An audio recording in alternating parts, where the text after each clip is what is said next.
सुबह का समय था। सूरज की पहली हल्की किरणें गांव की मिट्टी पर पड़ रही थीं। हर तरफ शांति थी। दूर से पक्षियों की मीठी आवाजें सुनाई दे रही थीं। आज गांव के लोग जल्दी उठ गए थे, क्योंकि खबर फैल चुकी थी कि सम्यक ज्ञान प्राप्त करने वाले महात्मा बुद्ध गांव के बाहर पीपल के पेड़ के नीचे प्रवचन देने वाले थे। बच्चे, बूढ़े, महिलाएं, किसान, व्यापारी, हर कोई अपने अपने काम छोड़कर वहां पहुंच रहा था। लोग एक दूसरे से कहते जा रहे थे, कहते हैं बुद्ध के शब्द आत्मा को शांति देते हैं, कहते हैं उनके पास सारे प्रश्नों के उत्तर हैं, कहते हैं उनके पास बैठकर गुस्से में रहने वाला व्यक्ति भी शांत हो जाता है। भीड़ धीरे धीरे बढ़ती जा रही थी, लेकिन वहां कोई शोर नहीं था। हर किसी के चेहरे पर एक उत्सुकता और श्रद्धा झलक रही थी। उस विशाल पीपल के पेड़ के नीचे बुद्ध शांत बैठे थे, जैसे समुद्र की शांति, स्थिर, गहरी और असीम। उनके चारों ओर उनके शिष्य भी बैठे थे, आनंद, महाकश्यप, सारिपुत्र और अन्य। कुछ ही देर बाद बुद्ध ने अपना प्रवचन आरंभ किया। उनकी आवाज धीमी, कोमल और दिल को छू लेने वाली थी। मनुष्य के भीतर सबसे बड़ा युद्ध बाहरी नहीं, भीतरी होता है, इच्छाओं, भ्रम और गुस्से का। भीड़ मंत्रमुग्ध होकर सुन रही थी। ऐसा लग रहा था जैसे समय थम गया हो, लेकिन फिर उस शांति को चीरते हुए एक जोरदार चीख आई, रुको, बस करो।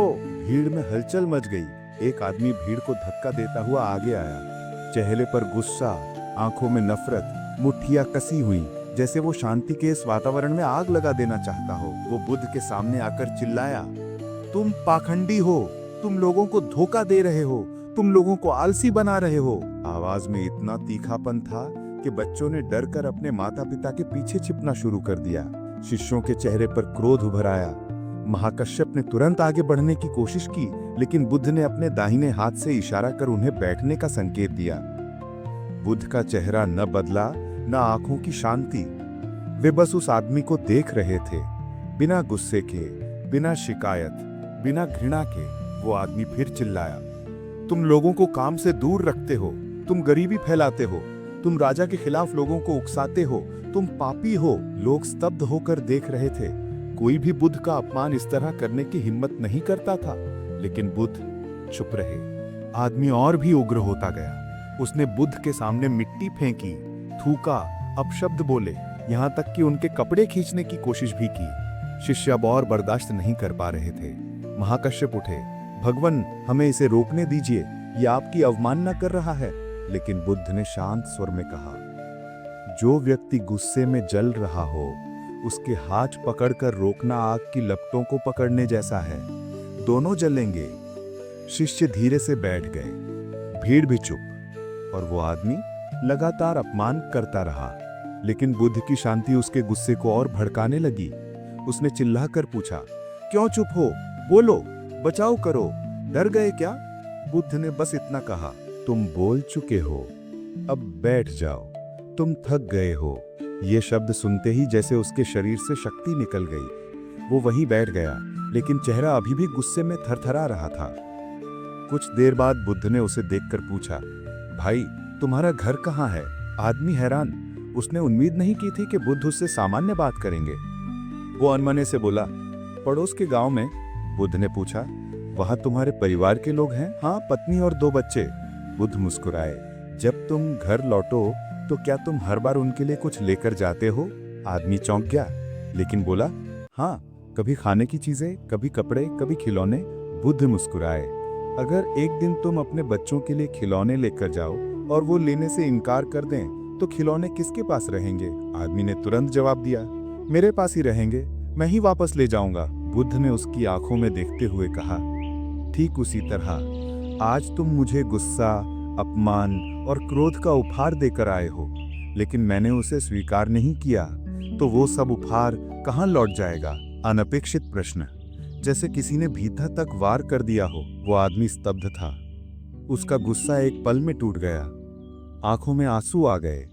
वो कांपती आवाज में बोला, तो ये गुस्सा, ये अपमान, ये नफरत मेरे पास वापस जाएगी? बुद्ध चुपचाप सिर हिला दिए। भीड़ में खामोशी थी, लेकिन हवा जैसे बोल रही थी। वो आदमी रो पड़ा, मिट्टी पर सिर झुका लिया, कहने लगा, मैंने आपको अपमानित करने की कोशिश की और आपने मुझे जवाब में प्रेम दिया। उसने बुद्ध के चरण पकड़ लिए। बुद्ध ने उसे उठाते हुए कहा, किसी मनुष्य का मूल्य इस बात से नहीं मापा जाता कि वो क्या कहता है, बल्कि इस बात से कि जब उसे अपमान मिले वो क्या करता है। आदमी शांत होकर बैठ गया। वो अब प्रवचन सुनने वाला सामान्य श्रोता नहीं था, वो बदला हुआ इंसान था। बुद्ध ने फिर लोगों की ओर देखकर कहा, आग को आग से नहीं बुझाया जा सकता, गुस्से को गुस्से से नहीं मिटाया जा सकता, केवल प्रेम ही घृणा को समाप्त कर सकता है। उस शाम जब सभी लौट रहे थे, लोग एक दूसरे से कह रहे थे, ये सिर्फ ज्ञान नहीं, ये जीवन बदलने वाला अनुभव था। और वो आदमी जो सुबह गुस्से में था, अब शांति से घर लौटा। पत्नी ने पूछा, आज तुम बहुत शांत लग रहे हो, क्या हुआ? उसने बस मुस्कुरा कर कहा, आज मुझे पहली बार समझ आया कि जो गुस्सा हम दूसरों पर फेंकते हैं वो सबसे पहले हमें ही जलाता है। उस रात उसने अपने बच्चों को सीने से लगाकर सोया। उसकी आंखों से आंसू बह रहे थे, कमजोरी के नहीं बल्कि भीतर पनपी शांति के। दिन बीतते गए और वो आदमी बुद्ध के शिष्यों में शामिल हो गया। पहले वही व्यक्ति जो बुद्ध को अपमानित करना चाहता था, अब बुद्ध के संदेशों को लोगों तक पहुंचाने लगा।